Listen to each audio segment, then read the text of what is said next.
കടലിന്റെ ആഴത്തിൽ പകുതി മനുഷ്യനും പകുതി മീനുമായി ജീവി ഉണ്ടോ? സിനിമകളിലും കഥകളിലും നമ്മൾ കണ്ട മെർമെയ്ഡ് സത്യമായിരുന്നു. നൂറുകണക്കിന് വർഷങ്ങൾക്ക് മുമ്പ് കടൽ യാത്ര ചെയ്ത നാവികർ മാസങ്ങളോളം കടലിൽ തന്നെയായിരുന്നു. തളർച്ചയും ഉറക്കക്കുറവും കണ്ണിനെ വഞ്ചിച്ചു. ദൂരത്ത് കണ്ട കടൽ ജീവികൾ അവർക്ക് മനുഷ്യരായി തോന്നി. ശാസ്ത്രം പറയുന്നത് മനാറ്റി എന്നും ഡുഗോങ് എന്നും വിളിക്കുന്ന കടൽ ജീവികളെയാണ് ഈ തെറ്റിദ്ധാരണയ്ക്ക് കാരണം. ദൂരത്ത് നിന്ന് നോക്കുമ്പോൾ അവയുടെ ആകൃതി പലപ്പോഴും മനുഷ്യരെ പോലെ തോന്നും. ഇതാണ് മെർമെയ്ഡ് കഥ ജനിക്കാനുള്ള യഥാർത്ഥ കാരണം.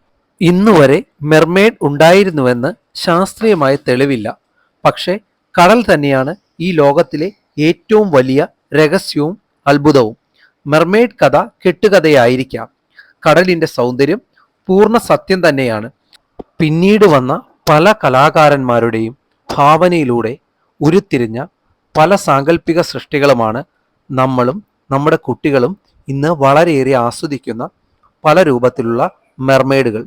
നമ്മുടെ കുട്ടിക്കാലത്തെ മനോഹരമാക്കിയ പ്രശസ്തമായ മെർമെയ്ഡ് കഥാപാത്രങ്ങൾ ഇതാ.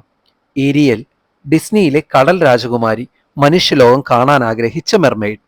മിലുസൈൻ, യൂറോപ്യൻ കഥയിലെ പകുതി മനുഷ്യയും പകുതി മീനുമായ ജലജീവി. യുണ്ടിൻ, സ്നേഹത്തിനായി മനുഷ്യനായി മാറിയ മെർമെയ്ഡ്. യമയ്യ, ആഫ്രിക്കൻ സംസാരത്തിലെ കടൽ ദേവി, അമ്മ സ്നേഹത്തിന്റെ ചിഹ്നം. സൈറൻസ്, ഗ്രീക്ക് കഥകളിലെ പാട്ടിലൂടെ നാവികരെ ആകർഷിച്ച കടൽ ജീവികൾ.